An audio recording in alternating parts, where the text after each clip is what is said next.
Olivier, bonjour. Bonjour. Tu organises à l'ESEN autour du mi-octobre un événement à Poitiers et tu veux que je participe. Est-ce que tu peux m'expliquer ce que je dois faire et c'est quoi ton événement? Alors l'événement, c'est un colloque e-éducation. Ce sera le quatrième pour l'ESEN, donc l'École supérieure de l'éducation nationale, de l'enseignement supérieur et de la recherche, qui s'occupe essentiellement de la formation initiale et continue des cadres de l'éducation nationale et de l'enseignement supérieur. Et donc dans le cadre de ces activités, l'ESEN, depuis plusieurs années, développe des activités de recherche et d'innovation, et en particulier une veille autour de tout ce qui se fait en matière de e-éducation. Donc le colloque, ce sera le quatrième colloque e-éducation que nous avons intitulé cette année le numérique en question, puisque ce que nous souhaitons faire, c'est poser des questions sur le numérique dans les apprentissages, la pédagogie numérique, le numérique et la pédagogie, etc.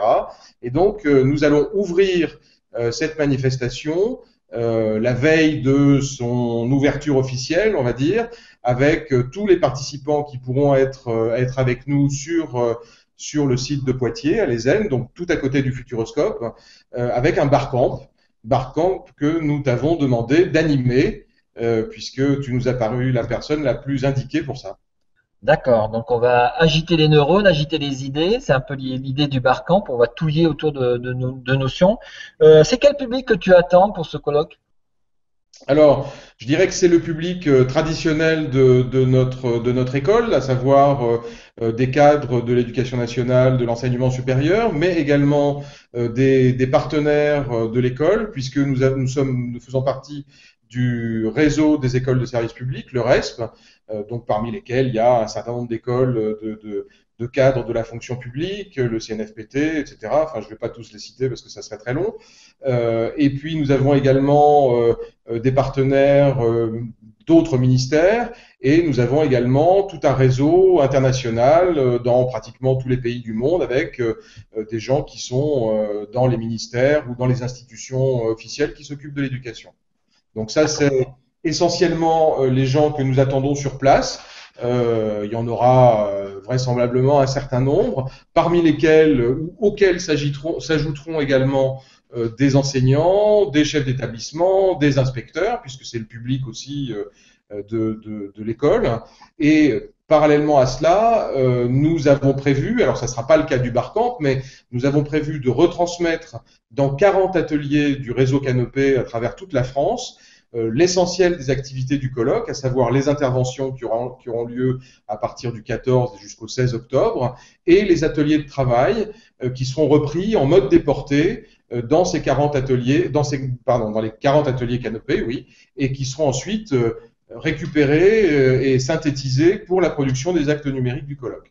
Donc, tout le travail qui va être fait, que ce soit à Poitiers ou ailleurs, va pouvoir être utilisé dans le cadre de la mise en question du numérique. La mise en question du numérique, d'accord. Donc le Barcamp, l'idée c'est quelque chose qui est ouvert, hein, donc c'est pas seulement proposé aux gens qui sont inscrits au colloque ou qui vont suivre le colloque pendant ces journées-là, mais c'est ouvert à tous les gens qui sont intéressés. Donc c'est à Poitiers physiquement, à côté du Futuroscope à l'ISEN. C'est à partir c'est le 13, si ma mémoire est bonne, à partir de 18h. Là, le lundi 13, à partir de 18h, 18h30, l'idée c'est que les gens se rassemblent petit à petit, et puis qu'à 18h30, effectivement, on puisse démarrer avec toi. Et D'accord. Donc c'est on- ouvert à tout le monde. On va mettre un petit formulaire sous la vidéo un peu partout pour s'inscrire si vous voulez venir participer. Et moi je proposais 5 thèmes pour commencer à cogiter autour de l'utilisation du numérique. Bah, alors, il y a des thèmes un peu transversaux, puis des thèmes un peu à la mode. Par exemple, je voulais qu'on réfléchisse sur les MOOC, opportunités ou dangers. Alors l'intérêt d'un MOOC, à quoi ça sert, comment ça marche, l'intérêt pour une institution, pour un enseignant, pour un apprenant. Ça pourrait être un premier atelier. Qu'est-ce que tu en penses, Olivier? Ouais, je pense que ça peut être effectivement une bonne idée. C'est un sujet dont on parle beaucoup, en particulier dans le supérieur, qui agite beaucoup de monde et qui pose aussi beaucoup de questions, à la fois sur son avenir, sur ses possibilités, et puis sur comment est-ce que ça se fabrique et comment est-ce que ça se met en place. C'est pas magique non plus. Alors, autour du numérique, il y avait une autre chose, moi, qui me titille en ce moment, c'est l'arrivée des nouveaux opérateurs, ce que moi j'appelle les nouveaux opérateurs de savoir. On voit, par exemple, eh ben, on a parlé à Ludovia récemment du lancement de la Khan Academy, qui est un nouvel opérateur de savoir qui n'existait pas. C'est pas une école, c'est pas une institution, c'est pas une université, c'est pas un État, c'est une entreprise qui vient d'ailleurs et qui est sur Internet et qui ouvre des cours en français, qui permet de gérer des classes en français avec des contenus français. Est-ce que c'est intéressant, pas intéressant? Qui sont ces opérateurs, ces nouveaux opérateurs? Parce que j'en ai donné un, mais il y en a plein d'autres. Donc, on va essayer d'identifier tous ces opérateurs de savoir. Je pense à la Code Academy, je pense à Babel, je pense à des startups. À Lyon, on a par exemple des gens qui font des super trucs, la DigiSchool. Donc, il y a plein de choses qui sont en train d'arriver. Est-ce que c'est des ennemis?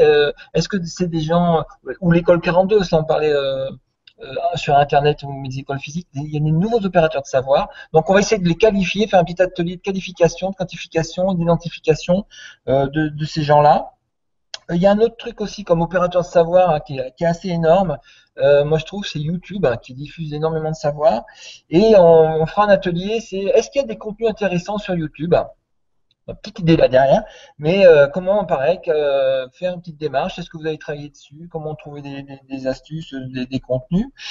Autre chose aussi, alors ça c'est plus d'actualité, il y a eu un article cette semaine dans Nature, comment les chercheurs, les enseignants-chercheurs, alors c'est peut-être plus les universitaires, mais je pense que ça intéresse tous les niveaux, comment les enseignants-chercheurs utilisent Twitter. Et donc, je pense que ça serait intéressant de faire un atelier aussi sur, par rapport au numérique, par rapport à la communication, par rapport aux échanges, par rapport à la façon de monter un réseau. Quelle est ma stratégie Twitter? Quelles sont les stratégies des autres? Comment je peux observer des stratégies autour de Twitter, individuelles, d'institutions, de groupes, de rejoindre des groupes de travail, d'échanger des informations. Enfin, il y a plein de choses à faire. Et je propose de faire un petit truc autour de ça. Et puis, le dernier atelier, si on est nombreux, enfin, ça, on verra. Quel site utiliser en dehors de tout ça? Des sites institutionnels, ou des sites de lycée, ou des sites de collègues, ou des sites d'université? Quelles sont les choses que vous avez identifiées, qui vous ont appris quelque chose, qui vous ont aidé à construire vos cours ou à partager avec des collègues? Ça peut être des associations, donc c'est assez farfouille, open bidouille, cet atelier-là. Et donc, essayer de faire des ateliers avec des gens. Donc, si vous avez des choses à dire autour de ces 5 thèmes-là, ou même, je pense, Olivier, on peut ouvrir un thème, si vous avez un thème qui vous intéresse autour du numérique, on peut l'afficher, vous envoyez un mail. Et puis, comme c'est un barcamp, c'est ouvert. C'est vraiment, c'est pas l'auberge espagnole, mais c'est vraiment l'idée de partager ses expériences, ses retours d'expérience, poser des questions de façon assez informelle. Voilà. Ok, bah, tout ça, je pense que c'est très très intéressant parce que oui, les nouveaux opérateurs de savoir, la Khan Academy, c'est peut-être une des premières vagues ou vaguelettes de ce que Emmanuel Davidenkov qualifie comme le tsunami numérique. Et d'ailleurs, nous le recevrons sur le colloque. Donc, ça fera une bonne entrée en matière pour son propos. Euh, Parmi les nouveaux opérateurs, il y a aussi des gens qui sont déjà dans l'institution. Hein. Je sais que du côté de Lyon, il y a pas mal de gens qui travaillent sur les mondes immersifs, l'apprentissage avec Second Life, etc. Donc, je pense qu'on peut aussi les ranger parmi les nouveaux opérateurs de savoir, même s'ils n'ont pas forcément autant pignon sur rue que la Khan Academy. Et puis, moi, il y a un sujet aussi que j'intégrerais bien à cette liste, si nous en avons la possibilité, c'est la littératie numérique. C'est quoi la littératie numérique? Parce que on parle beaucoup de ça, mais je pense que c'est effectivement quelque chose, un objet à définir, parce que à la fois on a besoin du numérique pour apprendre, mais aussi on a besoin d'apprendre pour pouvoir utiliser le numérique. Donc qu'est-ce qu'on appelle littératie numérique là-dedans? Est-ce que c'est le savoir minimum pour utiliser le numérique? Est-ce que c'est l'utilisation du numérique pour apprendre ailleurs? Est-ce que c'est voilà? C'est un peu, je crois que c'est un peu aussi un objet qui est à considérer sous tous ses angles. Et je pense que le Barcamp, c'est une bonne opportunité pour faire ce genre de choses. Alors, on demande aux participants d'arriver avec déjà des petites idées pour échanger. Et puis, on essaiera de faire un petit compte rendu, alors soit vidéo, soit écrit, soit dans un wiki, soit en quelque part, pour qu'il reste trace. Hein, l'idée aussi, c'est ça, qu'il reste trace de cette activité, de ces échanges en ligne. Ok. Bon, et ben on se retrouve à Poitiers le 13 alors, Olivier. Oui, Christophe, avec grand plaisir. Donc, suivez un peu ce qui va se passer sur Twitter sous cette vidéo ou sur la plateforme qui est dédiée. Hein, je vous mettrai l'adresse sous la vidéo. C'est ici qu'on va diffuser les informations. Voilà. Et bien, à bientôt alors. Merci Christophe, à très bientôt.